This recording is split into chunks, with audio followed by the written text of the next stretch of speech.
Here I'm about to head out from home. I'm already in Mount Sterling there, which is about 10 minutes from my home or so. And yeah, later on I talked about it a little bit, but I kind of had a little bit of a scare. I think my brakes were frozen on my tandems when I went to pick my trailer up. But thankfully, when I backed up, I was able to break them loose. I guess that's what the problem was, because it was definitely, the axles were not rolling. Here I am on the interstate now, and this is about to be my first day of my second week, which really is just my fourth day, because my first week they didn't get me a truck and they got me a truck Tuesday, but they didn't get me started until Wednesday. So I had Wednesday, Thursday, and Friday, and now this is Monday. I'm actually editing this video right now on a Wednesday, and I've got so much more footage that I think I'm going to try to start breaking these videos down into like maybe 1-day videos, 2-day videos, because a whole week's worth I'll have like 5 hours of footage or so, and it's too much footage really. A lot of footage gets thrown away. There's a fellow railman, is what I write here. It's neat to see some of the other rail guys. Sometimes they'll wave, lots of them will wave at you, and some of them won't at all. When I was training though, I noticed that a lot of them would wave. So I try to make it a point to wave at them. This place right here wasn't too bad to get in and out of. You can see it's a little congested. Where I'm at right now, actually, I'm currently in Minnesota. I've got my phone died on me.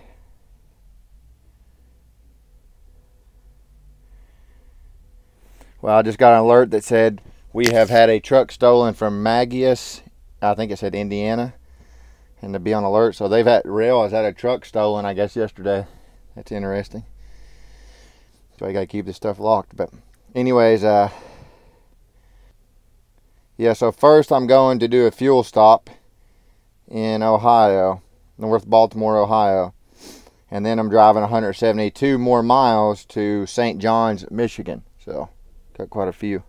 All right, they just started loading me just now. Got a red light, so I walked in to make sure that they were loading me. You know, I didn't want to be sitting here, and I thought maybe the trailer wasn't to their satisfactory, being straight enough or whatever, but it wasn't too bad of a backing. This guy next door to me here, wow, they hit hard just now. Wow, man, they need to be more careful than that. They slammed me forward just now. That guy must have slammed that into the back of the headboard of the trailer. Wow. I've never had them hit it that hard, which I ain't done many loads, but I don't think that's good to hit it that hard like that. Anyways, it was pretty easy to get in here and everything. Like, there was a place over here. I went over there and parked. Then I came out and pulled up that way and was kind of able to almost straight line back. Not quite, kind of more of an offset backing. And then, but anyways, this guy next to me over here in this truck, a couple trucks over, I talked to him and asked him, I said, hey, now that I'm on here, do I need to go in? Because I'd already went in when I got here, and she told me what dock to go to, dock 8. And I said, do I need to go in now that I'm on the dock, or do I just wait for the red light? And then once it's a green light, then go ahead and go. He said, yeah, I think all you got to do is wait for the light. I went in to make sure after I waited for a while, and he was right. But he's a very friendly guy, you can tell. And another younger guy pulled up, and he was having trouble maneuvering to get back here, and that guy got out and helped him. He actually went up to him and talked to him and was like, hey, if you get too close to this, I'll beat my horn. And he even told him how to do it and everything, and he really helped him out. He was able to back in after that. You could tell he's nervous, and he's newer as well, probably like me. I'm definitely nervous as well, but not as nervous as I was. I'm definitely getting more comfortable with these. And I tried to assess the situation. Like, as soon as I got this parking lot, I started looking like, you know, if I needed to get to those docks, what would be the easiest way? And I could have either went up that way and kind of did like a 45, or I could have swung in straight ahead of me, which I'll show you, because there's quite a bit of space there. When there's space there, if it's easier to use it, in my opinion. And so that's why I did, and I was able to kind of do it like a sort of an offset backing, what we call offset backing, because we did that during our rail training. I'll show you what I'm talking about. So I pulled right up in between those trailers right in front of me there, and tried to pull up far as I could, and then I kind of just did an offset backing here. I was over that way, way over that way. So I pulled from there, came down this way, pulled up into there, and then kind of back into here. So it wasn't too bad. This guy next to me is right here in that red truck is the newer guy, and on the other side of him is the guy that was very helpful. But anyways, I don't want to waste too much of my battery. I'm going to put this on the charger. He's loading me still right now. Don't know how long I'll be here, but I'm heading from here to Ohio and from Ohio to Michigan. So Michigan will be a new state for me. I've never been there, so I'm definitely interested in seeing it. And I try to keep making these videos as much as I can and everything. I really enjoy them. Really enjoy talking to the people on there is what I enjoy a lot of y'all on there. And it's fun putting these videos together. It's definitely time consuming. What I'm going to try to start doing when I'm home is not messing with my phone so much until nighttime, you know, where my kids are asleep, because I want to spend that time with them, what little time I've got, you know, the weekend. I want to spend with them and my wife. But lots of things to come here soon, Lord's will.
As you can see, a lot of your day spent is driving, and I try to stay pretty consistent at that, really, myself. I know that miles mean more money here. You get paid by the mile here, so I try to get as many miles as I can. Like right now, for example, I'm in Minnesota, and I got here very early today. I didn't have to be here. I had an appointment at 1, and I ended up showing up around 6 a.m. or so, 5, 6 a.m. I think 6. It's 9:09 right now, and I'm still sitting here waiting. So I don't know if they're going to be able to get me in early, or if I'm going to have to sit here the whole time until my appointment. The bad thing is I'm losing time from my on-duty clock right now, my 14-hour clock. So this is the first time I've ever been this early to an appointment, and I guess I'm just trying to getting some experience with it to see how it's going to go. And I'm sure different places will be different, but hopefully they get me in soon. That way I can get started and get some more miles, because right now I'm losing time. All right, I'm here where I'm staying for the night at this rest stop. It's the first time I've ever stayed at a rest stop. Let me turn them off. See if that does a whole lot. First time I've ever stayed at a rest stop. Me and my trainer never did, and I never have, but I've wanted to. They seem a lot more or less hectic than the truck stops. The good thing about truck stop is you've got the shower and everything. here at this rest stop, it looks like a pretty nice one. It probably has vending machines and bathrooms and stuff. But I like the rest stops myself, and this is where I'm staying for the night. So I drove 432 miles today. That was almost the limit that I could drive today. I only have, let's see how many left. I only have 32 miles left to to get to the consignee. So the limit I could have drove today was about 470. And the reason I'm not going ahead and going on to the consignee is because right now it's after 6 p.m. It's probably closer to 7, around 6:30 I think or so. And I don't have to, my appointment time to get there is 6 a.m. tomorrow morning. So I went ahead and did my shutdown, end of shift shutdown. And now my 10-hour reset has already started. Anyways, I don't know why I did that, but yeah, my 10-hour reset has already started. So let's see, it's 6:21. So in 10 hours, that'll be around 4:10 a.m. or so, 4:10, something like that, around a little after 4 a.m. So that's good because I've only got 30 some miles to go, and which will take me probably like 40 minutes or something. Just guessing, it'll definitely take less than an hour. Yeah, it'll take about probably like 40 minutes, 35, 40 minutes. And so I'm doing good on my timing, and I wanted to go ahead and shut down. I know right now if I went to a truck stop at this time, around 6:30 at night, the spots would be a little harder to get to. And not only that, I actually wanted to stop at a rest stop because they're just a lot less hectic and seem a little more peaceful. The bad thing is you don't have the shower and some of the food and stuff. But I'm not worried about that food anyways. I'm not trying to eat that food.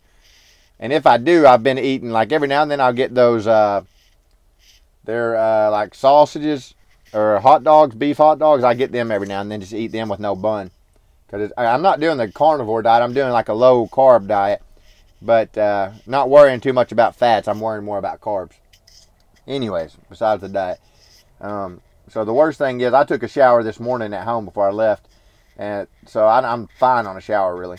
But tomorrow I'll plan to try to stop at a truck stop that way for the night. That way I can take a shower and everything. So I did okay on my miles. Like I said, if I kept going, then I would get there, and I don't think the place had overnight parking. I think it said it didn't, and then I think it also said it didn't have restrooms. So I wanted somewhere with restrooms and everything. I got 430 some miles out. My goal was really 500. That's what I'd like to get, but just the way this order worked out, I couldn't have got 500 if I went all the way there. I would have only got 470. And like I said, then from there I would have had to find a place to stay. And that would have got me off route on here because my route is to there. Once I leave that route, then I'm off route, and they don't like for you to get off route. So I figured this would be probably the best option for me. But anyways, it's beautiful. The sun's setting. I got a little bit of that. So I've seen the sunrise today, and I've seen the sunset. And I think I'll do that about every day. I think I'll see the sunrise and the sunset just about every day, Lord willing. Because I didn't realize how long hours truckers worked. You got 11 hours of drive time, and then you've got 14 hours of on-duty time. So they're long days, which I'm fine with that. They're not hard physically. They're not hard physically, so I'm fine with the long hours. I'll put my time in, do my hours, make the money, get the miles, and then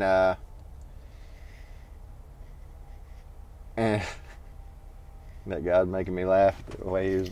Never mind. But anyways, get the miles and everything. What was I saying? Anyways, what was I saying? I completely lost it.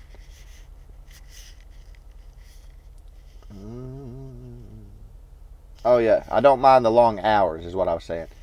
So I just want my time at home when I get it, And I asked my trainer before. I said, "How were they good about getting you home on time when you were regional?" Because he was a dedicated fleet at one time when his first 6 months, and he said, "Yeah," he said it never failed. So they always got him home on Friday, and so that's really good to hear. And he was really good about getting me home Friday. It's really cool how they route things. I'm guessing it's computerized. It's in a computer system. and it kind of shows them, it gives them an average, or gives them an estimate of when you're going to get there, and then here and here and all that. So they set your routes, you know, your deliveries up based on that, I believe. Or maybe it does it for them even. I'm not sure. Anybody know how that works? There's anybody that's trucking know how that works? Like the orders that your fleet manager gives you, you know, the places that they give you to go to. Like today, I went from my home in Kentucky to Florence, Kentucky, which was 108 miles, I believe.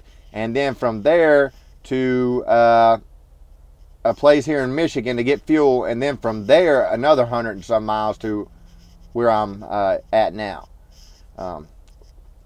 Around that. So, does anybody know, is that like a computer that lets them know that? I'm curious about that myself. Like, is that computerized? Does it just show them where you're at and, you know, what kind of orders are in your area? I'm guessing that's probably how it works. I was thinking to myself, how did they used to do this, you know, before they had all this computer stuff? How did truckers do it, you know? Because they didn't have GPSs, so they probably had to use maps. That to me seems like it'd be really complicated because I've never really used a map. And then as well, how would they set the routes up and everything? Would they just do that over the phone, or did they have an older computer system? I don't know. I'm interested in that. I may try to research that because I want to learn as much as I can. I like to, when I'm like the kind of work that I do and everything, I like to learn as much as I can about it, and just useful information. I like to learn as much as I can as well. But it's been a good day all in all. Like I said, I had that scare this morning with my tandems. They were, I think I kind of got off of that. Actually, I didn't mention that yet in this clip. But this morning, I kind of got off to a little bit of a scary start. Like I went to where I parked the trailer at the Mennonite man's property. And, you know, got in, and after I hooked up and everything, went to take off, and I could tell instantly something was wrong. There was resistance, and I almost knew in my head what it was. My tandems, the brakes were frozen on them. So, because I pulled up a little bit, and when I did, it started hopping. The tandems did, kind of just started hopping. And I was right next to a flatbed trailer that he had parked back there, so I went on up a little ways to clear that trailer. And then I thought, well, how in the world am I going to get these unfrozen? And I remembered when I was with my trainer how one of those men had, one of the men out there in the parking lot at a truck stop, his were frozen, and my trainer was inside, and I was kind of watching it happen. The guy was trying to get out there, and he was stuck because there was a lot of snow that day. And in one of my other videos, this clip's actually in it. But anyways, he was stuck.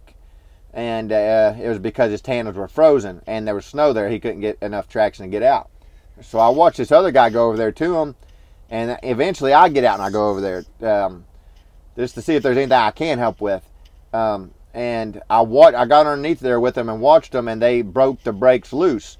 They were frozen. He got them loose. And even that didn't get him out, though. He didn't have enough traction, but the guy ended up using a strap, like a big heavy-duty metal ratchet to a strap, and put that in front of the guy's tires, one on each side, and that guy was able to pull out there after that. But anyways, my point with that was I seen how they broke the brakes loose, and I even got under there and beat on them too with them. Well, I got into my trailer to try to do that, and when I did, it had some kind of big dust shield all the way around the inside of where the brakes would be, and I was thinking, I can't even get to these brakes to break them loose. What am I supposed to do? And so I was about to call my fleet manager or somebody, you know, and ask them. I think my fleet manager wasn't in yet, so I would have talked to somebody else. And so I thought, well, I'm going to try to back up. Maybe backing up will break them loose. And so I got in and backed up, and sure enough, I felt it release when I backed up. Because I got out to check my, you know, just to make sure they were frozen. And there's these like hoses on your tires that pump air into them as you drive. And they keep your tires pumped up pretty much, I guess, to the best of my knowledge, is what my trainer was explaining. But anyways, those hoses, I seen the position they were in. So I knew that if they weren't frozen, that position would change. So I pulled forward and it didn't change. So I knew at that point they were frozen. I was thinking, okay, these things are frozen. And I could feel that they were. Once I backed up, though, it broke them loose and I felt that release. Then I pulled forward and I felt it. You know, it was a lot different. I could tell they were released. And then so I took off after that point, and when I got on the road, I ensured that they were released. I could see these turning in my mirror, and those I wasn't positive about, but I was pretty sure they were. I don't know if, like, because it's the same axle, so I don't know, like, if this one's spinning, you would think this side over here would too. But then again, if the brake on this side is frozen and this one's not, then I don't know. I don't know how that would work. So I was kind of wondering about that. Maybe this one's spinning and maybe that one's not, but maybe if you know, this one broke loose, that one's going to spin as well because they're the same axle. I don't know how that works. Maybe you all do. I'm sure some of you all do. I've got lots of questions about things, so I'm a noob. Like I said, I like that word. It's funny to me, so that's why I use it, but I think it's kind of a goofy word. But man, that sunset's beautiful. Now I'm going to turn the camera around and get that here in a minute. This guy's got a neat looking truck next to me here. Oh, that's a big tow truck. That's a heavy duty tow truck. It's neat looking though. But anyways, I'm kind of going to show that sunset. It's beautiful right now. It's pink. But this is where I'm staying for the night. I'm